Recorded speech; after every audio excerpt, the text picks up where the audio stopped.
नमस्कार दोस्तों, आज हम आपके लिए प्रदोष व्रत की कथा लेकर आए हैं। अगर आपको ये कहानी पसंद आए तो चैनल को लाइक, शेयर एंड सब्सक्राइब जरूर करें और बेल आइकन को भी प्रेस कर दें ताकि आपको आने वाली कहानी का नोटिफिकेशन मिलता रहे।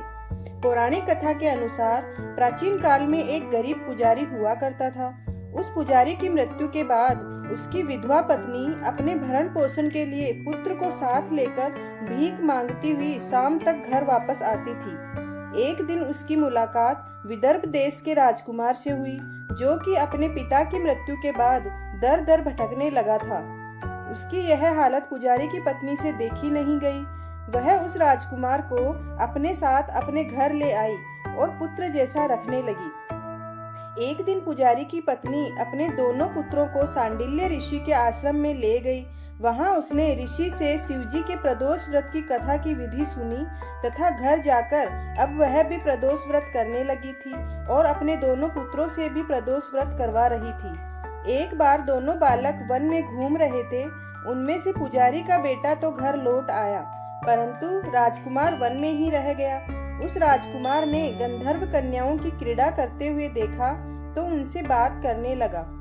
उस कन्या का नाम अंशुमति था। उस दिन वह राजकुमार घर देरी से लौटा।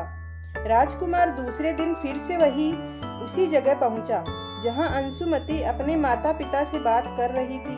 तभी अंशुमति के माता पिता ने उस राजकुमार को पहचान लिया तथा उससे कहा कि आप तो विदर्भ नगर के राजकुमार हो ना, आपका नाम धर्मगुप्त है। अंशुमति के माता पिता को वह राजकुमार पसंद आया और उन्होंने कहा कि शिवजी की कृपा से हम अपनी पुत्री का विवाह आपसे करना चाहते हैं। क्या आप इस विवाह के लिए तैयार हैं?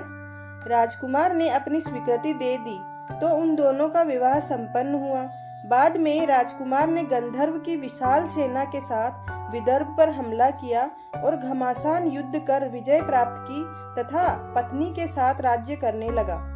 वहां उस महल में वह पुजारी की पत्नी और पुत्र को आदर के साथ ले आया और साथ रखने लगा। पुजारी की पत्नी तथा पुत्र के सभी दुख व दरिद्रता दूर हो गई और वे सुख से अपना जीवन व्यतीत करने लगे। एक दिन अंशुमति ने राजकुमार से इन सभी बातों के पीछे का कारण और रहस्य पूछा। तब राजकुमार ने अंशुमति को अपने जीवन की पूरी बात बताई और साथ ही प्रदोष व्रत का महत्व और व्रत से प्राप्त फल से भी अवगत कराया।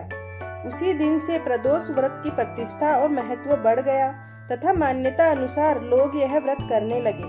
कई जगह पर अपनी श्रद्धा के अनुसार स्त्री पुरुष दोनों यह व्रत करते हैं। इस व्रत को करने से मनुष्य के सभी कष्ट और पाप नष्ट होते हैं एवं मनुष्य की अभीष्ट की प्राप्ति होती है। प्रदोष व्रत भगवान शिव को प्रसन्न करने के लिए रखा जाता है और जब यह व्रत सोमवार को होता है तो इसकी मान्यता और बढ़ जाती है।